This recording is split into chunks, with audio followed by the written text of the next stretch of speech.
Hello po, ngayon ide-demo natin ang ating AP Pro dito sa ano ng iTera. Sabi nasa 800 watts daw ito. So titingnan natin kung gaano kataas ang watts nito. Nakasaksak na yung ating tester. So nasaan yung saksakan niya? Dali ka. So ito yung iTera Care. Sasaksak natin, titingnan natin kung ilang watts. Ayan, i-on mo. Ayan, ini-on siya, nasa 343 yung low. Okay. Dagdagan natin 458. Yung pinakamataas niya 673 watts. Ngayon, pag ilalagay natin dito lang sa ano niya, socket to socket, tingnan natin kung may magbabago. So 640 kanina ilan? 670. So 30. Ngayon, ang gagawin natin, tatanggalin natin siya. Patayin muna natin. Ililipat natin doon sa kanyang resistive. Kasi ito, heating device to. So, may sa heating element siya. So, dito natin ikakabit sa mismong ating device na power saver. Yan, makikita ninyo.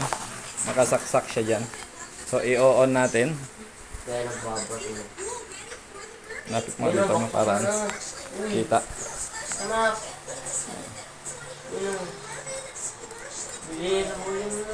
34 watts po yung ating yung ating power saver.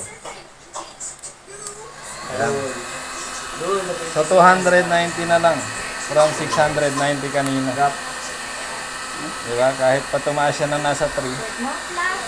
290 watts lang siya. Okay.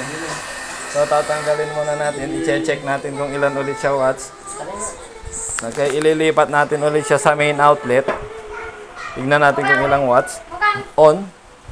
I-on natin ulit. Yan. So, yung high niya, 657.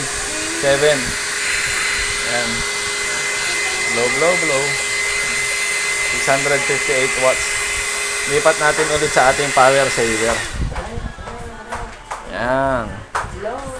So, para sa mga nag-iTera Care, ito na ang ating Yan. So, i-on natin siya. Low. High. Kahit pa high, naka-high siya. It's the same watts. 292 watts. Mas maganda pa siya. Kung papansinin po ninyo, hindi siya masyado maingay dito pag dito siya sa ating power saver. Dahil meron siyang time delay. Yan. Okay, kung pansin nyo, hindi siya maingay. Lilipat natin sa Lilipat natin sa main outlet. Papansinin ninyo, maingay siya. Yan, di ba? Ang ingay. Yung full niya, naka-full. Yan, ilipat natin ulit. Another, last na natin. I-full natin. So, hindi siya ganun kaingay. Pero 290 watts lang po siya. Yan. Yan. So, double na ang ating nito.